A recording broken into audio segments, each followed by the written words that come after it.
जय श्री कृष्ण दोस्तों आप लोगों को मेरा स्टोरी देखने के लिए आनंद ज्ञान मंथन में स्वागत है।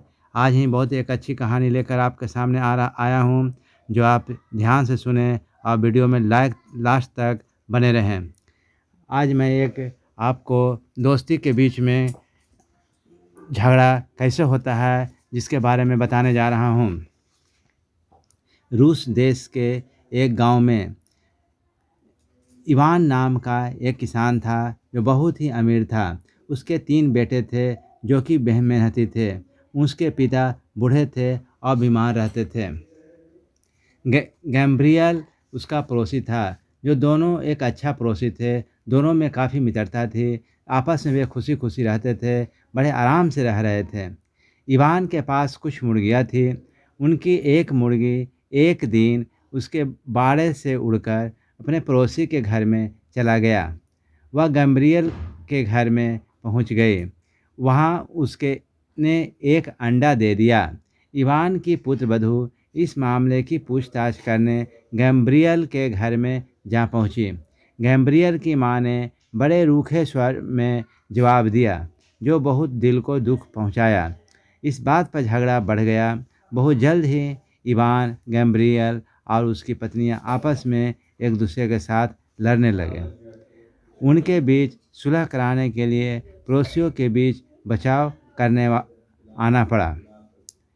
उनका झगड़ा खत्म नहीं हुआ। इवान ने गैम्ब्रियल की दाढ़ी उखाड़ ली। गैम्ब्रियल बस से अदालत में पहुंचा और इवान रेलगाड़ी से अदालत में पहुंचा। दोनों ने एक दूसरे के खिलाफ मुकदमा दायर कर दिया। अदालत में सुनवाई लंबी खींचती गई, जिससे कि दोनों पड़ोसी आर्थिक रूप से तबाह होते चले गए। इन दोनों की शांति बर्बाद हो गई। दोनों की खुशी खत्म हो गई। दोनों दुखी और तनावपूर्ण रहने लगे। इवान के बूढ़े और बुद्धिमान पिता की एक बात बुरी लगी। उसने उन दोनों को से कहा कि वे अपने पुराने झगड़ों को भुलाकर एक दूसरे को माफ़ कर दो। उसने उनको बुलाकर पूछा, एक अंडे के लिए तुम लोग क्यों झगड़ा कर रहे हो? एक अंडे की कीमत क्या होती है? नफरत को ही बढ़ावा देता है। क्रोध में तुम्हें यह मालूम नहीं रहता कि तुम क्या कर रहे हो, क्यों कर रहे हो। तुम अपना धैर्य और बुद्धि खो देते हो।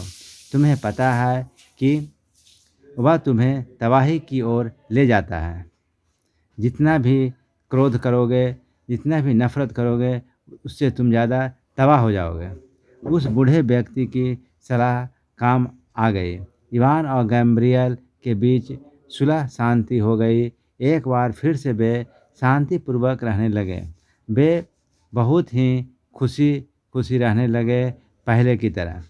इस प्रकार कहा गया है कि आपस में झगड़ा नहीं करना चाहिए। एक लोभ के चलते ये झगड़ा काफ़ी बढ़ गया। आप लोगों को मेरा स्टोरी अच्छा लगेगा तो आप मेरे स्टोरी को लाइक कीजिएगा, चैनल को सब्सक्राइब कीजिएगा, शेयर कीजिएगा।